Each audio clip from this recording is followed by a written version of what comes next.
What's going on, everybody, and welcome back to Comic Breakdown. In this video, we are jumping into X-Force issue number 45. And when it comes to X-Force, what we had seen since the fall of X is X-Force being trapped. This is all because of Mikhail, the brother of Colossus. He had plans to attack mutantkind at the Hellfire Gala, but when Orcus beat him to the punch, his plans had to change. Though he does have all of X-Force in his captivity, he is now setting his goals on a bigger target. He is setting his eyes on Orcus, as he focuses on this new goal, using the Chronicler to do so. The Chronicler, he appears to have his own agenda. He's got his own plans on trying to set himself free. So make sure you guys have subscribed to the channel, make sure that you like this video, and with that being said, let's dive into this breakdown. Alright gang, so as we dive into this issue, we are picking up with the Chronicler. He talks about the narrator of great works of literature, saying that rarely the most interesting or powerful character is the narrator. For example, we observe the world of Moby Dick through Ishmael, not Ahab. The adventures of Sherlock Holmes through the eyes of Watson. The way through Krakoa, it has been Colossus and not Charles Xavier. Colossus has been the muse for the Chronicler, and through his side influence, he has slowly bent the world of Krakoa. But Mikhail's patience is gone. His attention has now turned to Orcus. They have been studying up on them.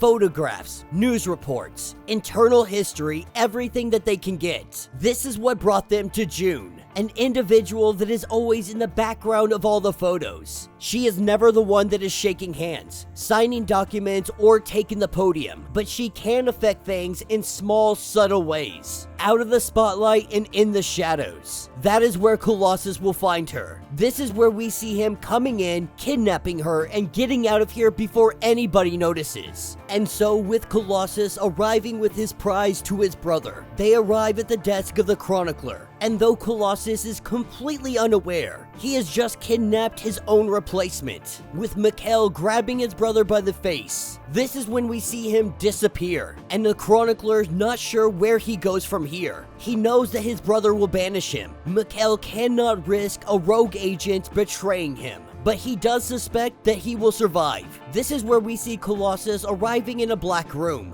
Nothing surrounding him, the only thing that stands before him is a canvas and paints. A blank page awaits him, and Colossus must be the one to fill it in. This is what picks us up in Vegas. We are picking up with Wade sitting poolside when he gets a phone call from Sage. She is saying that they need assistance, that they need some kind of help, but we see that he kind of blows them off. He tells them that he got a promotion. Now we have seen him working with the Uncanny Avengers, saying that the X-Force is too out of style for him, that he is essentially an Avenger again. But with him ignoring them and jumping in the pool, we pick up somewhere in the Atlantic, the X-Force's secret base. We pick up with Sage and Domino. The two of them have been working with great effort to try and save X-Force. They know that their only option is that ring. They have tried a multitude of things to make this ring work, but they are too afraid of what it might do, so they bring it to somebody that might be able to help.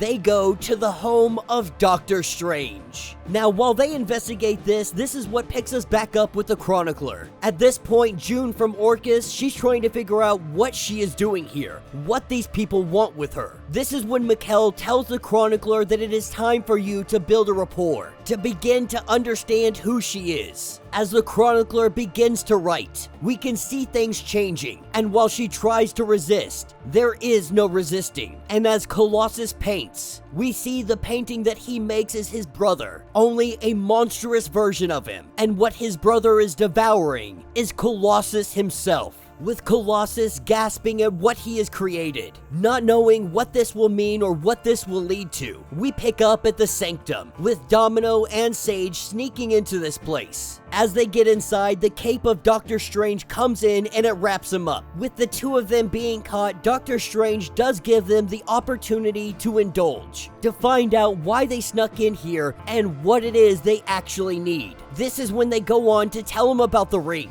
They have been keeping it inside of a no-place tumor, not knowing how it works or what it can truly do. They need to understand it. And so as Doctor Strange begins to examine the ring, getting more information about Mikhail Rasputin, about his powers and how they work, how he can create in-between spaces, the rifts between dimensions. All of this reminds him of previous teachings. Going over to the bookcase, he grabs a book off the shelf, diving into what they might be able to find, as we are taken back over to the Chronicler. The Chronicler writes and writes away, and Mikhail standing over him, telling him that he's not doing it fast enough. And while the Chronicler tries to explain how all of this works, Mikhail simply doesn't understand. When the Chronicler tells him that, he only gets offended. He tells him that your process, it is all irrelevant, that he needs to hurry up and he needs to get to the plot. Understanding that he is a man of action, the Chronicler tells him that you're gonna like this next part. This is where June grabs the pistol from her waistband. The Chronicler had made certain that Colossus did not confiscate it when he brought her in. And so with June unloading on him, we see him disappear.